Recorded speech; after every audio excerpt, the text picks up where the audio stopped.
Now we're moving on to thermochemistry. Okay, guys? So, in terms of terminology for thermochemistry, I know it can be really confusing. So, what I'm going to do, for those of y'all, it was just a couple of y'all that attended on the week of Thanksgiving. But, so you already know this stuff, but I'll send it again so that you know furthermore what terminology you need to know for the test. So I'll send a PowerPoint or like a little sheet of some key highlight points you need to know. Let's do some examples though, so you can get comfortable with using the equations of thermochemistry. So here we're mostly going to be doing stuff with Q equals MCAT. We're going to do a bomb calorimeter problem, and we're going to do a coffee cup calorimeter problem. We're also going to do one with delta H reaction, just for a regular reaction. I'm trying to figure out how much heat is associated with that reaction. So let's do the one first with the bomb calorimeter. It says we have sucrose undergoing combustion. The temperature increases from 24.92 degrees Celsius to 28.33 degrees Celsius. Find delta E reaction for the combustion of sucrose in kilojoules per mole if there are 1.010 grams of sucrose and the heat capacity is 4.90 kilojoules per degree Celsius. So since this is a bomb calorimeter, we're not using Q equals MCAT, we're using Q equals C delta T. So this is what you always use for C delta T. Q is going to be equal to delta E in this case. And the reason why is also because it's a bomb calorimeter. Something that you need to be familiar with, the heat of the calorimeter is equal to negative heat of the reaction. So if we treat the calorimeter like our system, then the heat of the reaction is the negative of whatever heat we had in our system, our calorimeter. But if we did it the other way around, it would be the exact same thing. If we treated the reaction as a system, we would have negative Q for the calorimeter. So it can work either way, it doesn't really matter. But since we're doing it for the calorimeter, we can therefore say from these two things that Q of the calorimeter is equal to negative delta E. Therefore, negative Q of the calorimeter is equal to delta E. So that's what we're trying to solve for. It's delta E of the reaction. So if we do that, we're going to end up getting delta T being equal to 3.41 degrees Celsius, because remember, delta T is always equal to T final minus T initial. This is T final, this is T initial. Then we can also figure out what our heat is using this equation here. So this will be the heat of our calorimeter.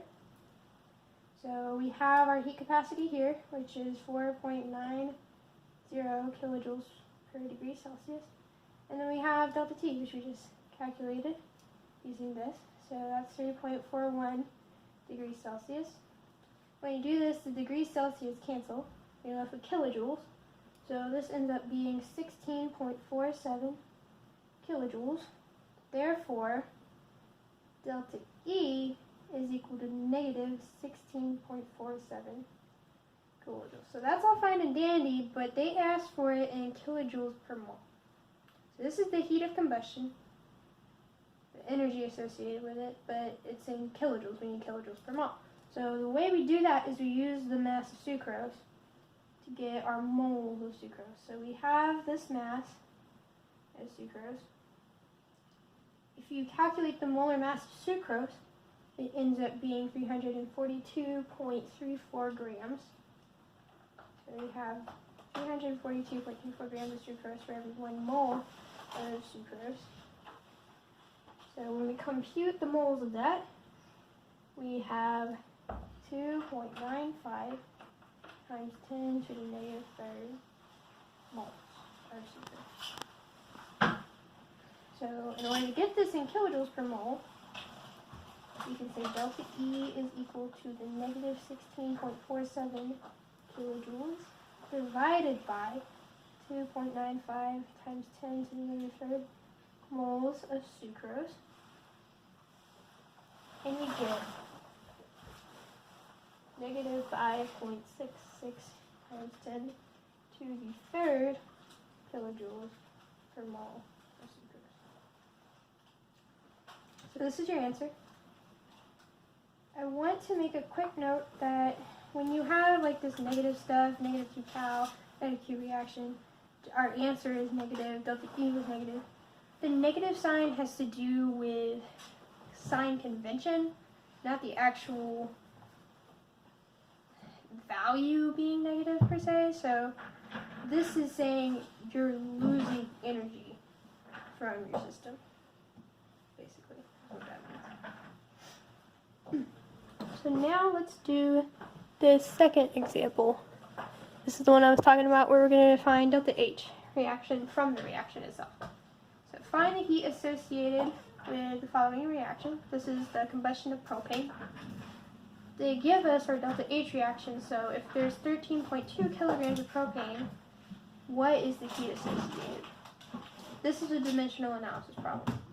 We have 13.2 kilograms of propane, which is the C3H8. We don't want to really be in kilograms, so we're going to go that for every 1 kilogram, we have 1,000 grams.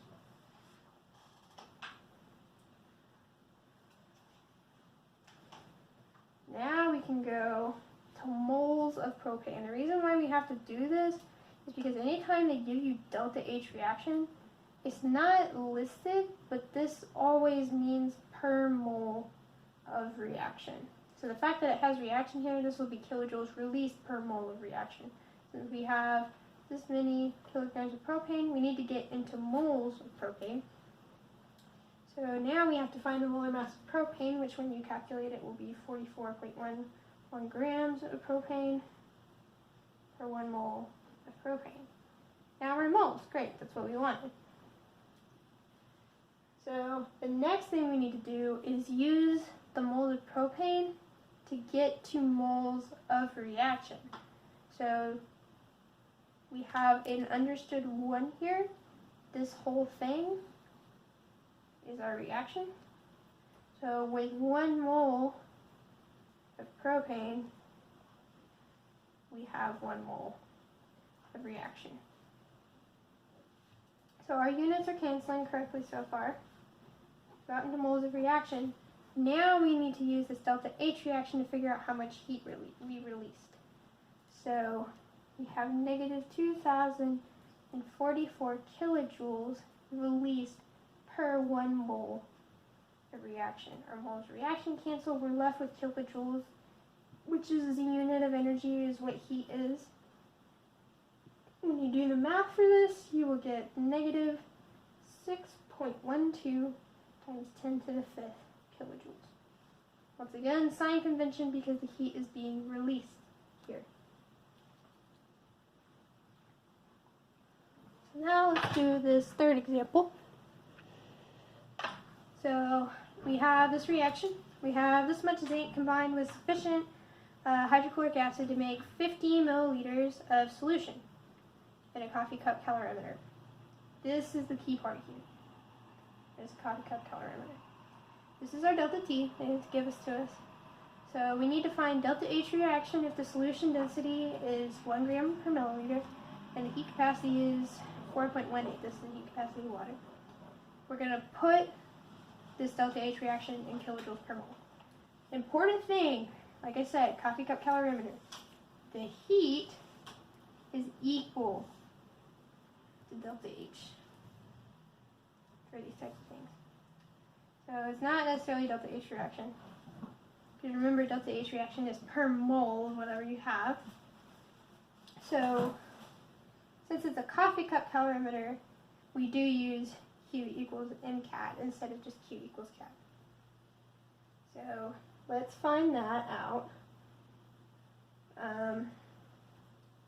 Q is equal to We're going to use the 50 milliliters of solution because that's what we're concerned with in the calorimeter. We're not concerned with the zinc. We're not trying to find heat of combustion or anything like that. So we're going to use 50 milliliters, and we're going to use this density to get to grams. So we have the 50.0 milliliters, but we're going to multiply that by our density to get to grams.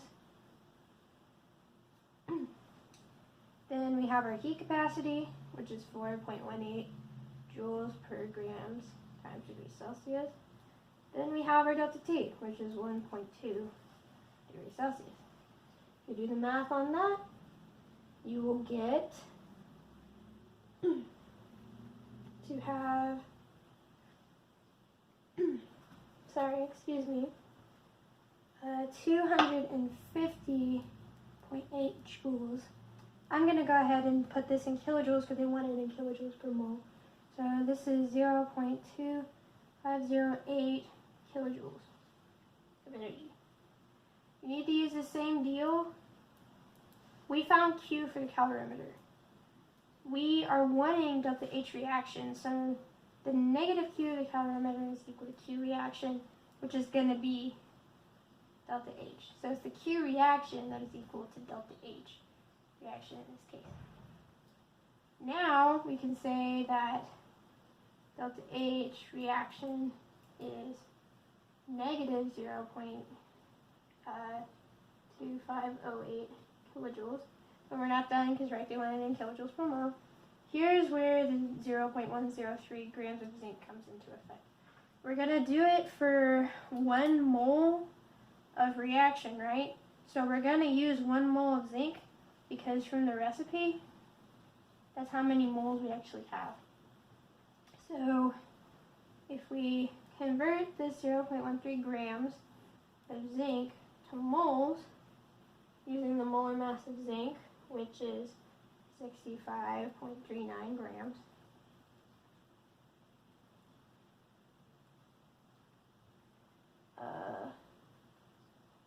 Gosh.